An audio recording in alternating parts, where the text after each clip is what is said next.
card investors, and welcome to an extremely important show because I feel like what I am going to tell you about today is going to revolutionize sports card investing. And I do not throw that term out around lightly, but I am that excited about what Dibs is going to do to the sports card investing space.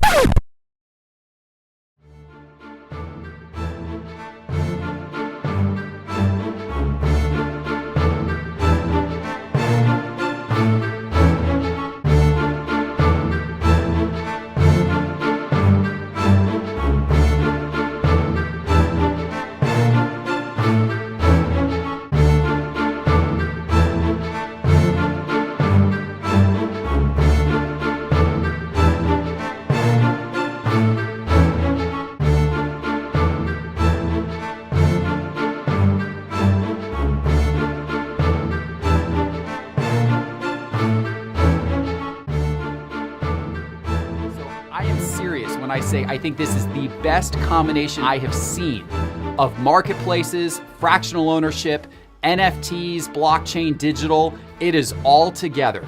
And the second that Evan showed this concept to me several months ago, I said, I want to be one of your very first investors. Let me write a check today and get in as an early investor in this thing because I love it. And I did. And I also said, the moment this gets ready to launch, I want to tell my sports card investor audience all about it. And here we are. Online fractional marketplace Dibs closed down on Wednesday, less than 2 years after it raised $13 million from investors that included Geoff Wilson, the sports card investor, PSA owner Nat Turner, and athletes that included Chris Paul, Kevin Love, and Chris Bryant. Yep. The business model for Dibs was they essentially bought some cards and stored them over at the PWCC vault and then sold fractional ownership in those cards, and they would make money off the transaction fees.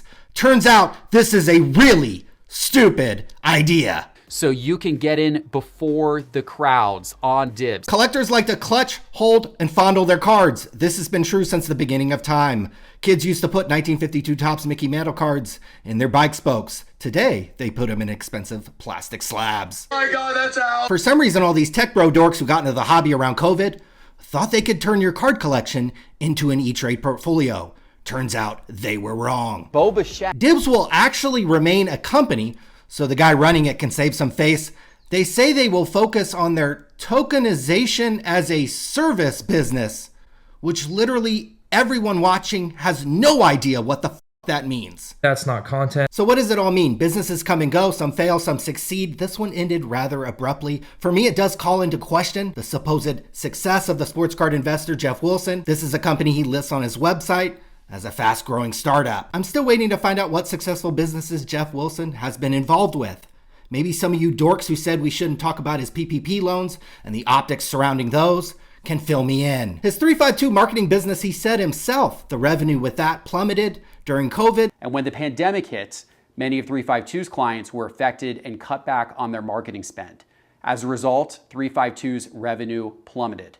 It was why he was able to receive 2 PPP loans to begin with. Yep. We could also get into the hundreds of thousands, if not millions of dollars Geoff is down investing in actual sports cards. James Harden's rookie cards look like an absolute steal right now. But I'm sure you influencer dorks who make excuses for Geoff and essentially act as his PR agent will fill me in on his updated LinkedIn profile. It should also be noted that Geoff Wilson told you to buy NFTs and sports cards at the very, very top of those markets. If Geoff really believed in those things, especially NFTs, wouldn't he be telling you to buy those things now that the prices have fallen out? And you probably, I mean, you could have a nice, stable, long-term consensual relationship with your bored ape. My bored ape, yeah. Here's the secret to Geoff. He only tells you what to buy if he's invested in the card or the product himself. That way he can sell it to you. Some people have figured this out. Some people have not. Either way, if you want to talk more about Geoff Wilson, join us for our live stream tonight at 5:30 p.m. Pacific, 8:30 p.m. Eastern Time.